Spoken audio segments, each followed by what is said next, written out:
Salam sejahtera bagi Bapak Ibu Saudara. Senang sekali kita bisa berjumpa kembali dalam Sapaan Gembala hari ini. Saudara-saudara, bacaan kita hari ini didasarkan pada surat Roma pasal 8 ayat yang pertama sampai dengan ayat yang ke-8. Nah, saudara, melalui bacaan ini setiap kita diajak untuk melihat kembali bahwa sesungguhnya setiap orang yang telah menerima anugerah keselamatan dari Kristus adalah orang-orang yang hidupnya juga dimerdekakan oleh Roh dari hukum dosa dan hukum maut. Artinya, setiap mereka yang percaya kepada Kristus, maka hidupnya adalah hidup yang dipimpin oleh Roh Kudus.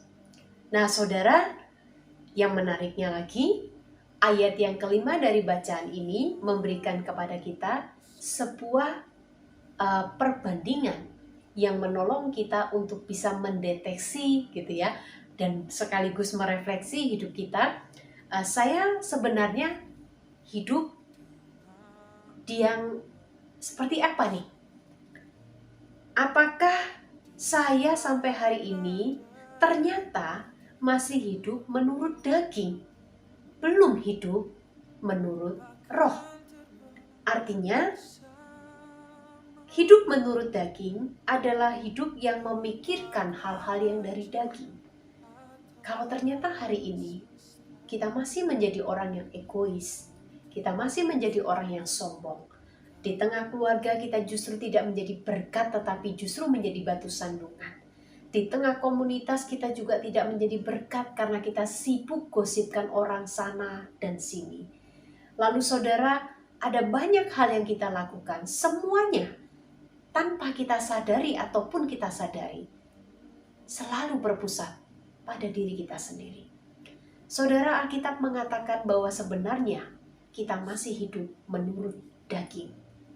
Nah, sebaliknya, orang yang hidup menurut roh, maka dia akan selalu melakukan atau bertindak, bersikap, berkata-kata segala sesuatu hal-hal yang berasal dari roh.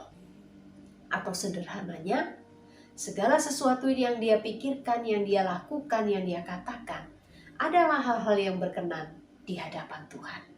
Nah, saudara, ayat yang ke-8 memberikan kembali kepada kita sebuah penegasan yang penting.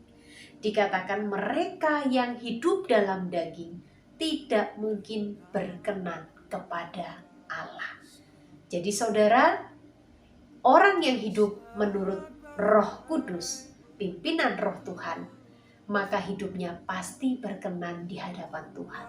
Sebaliknya, jika ternyata kita masih hidup menurut daging, maka kita tahu bahwa itu adalah kehidupan yang tidak berkenan di hadapan Tuhan.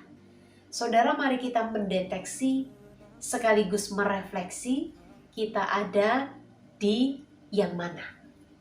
Hidup menurut daging ataukah kita sungguh hidup menurut pimpinan Roh Kudus?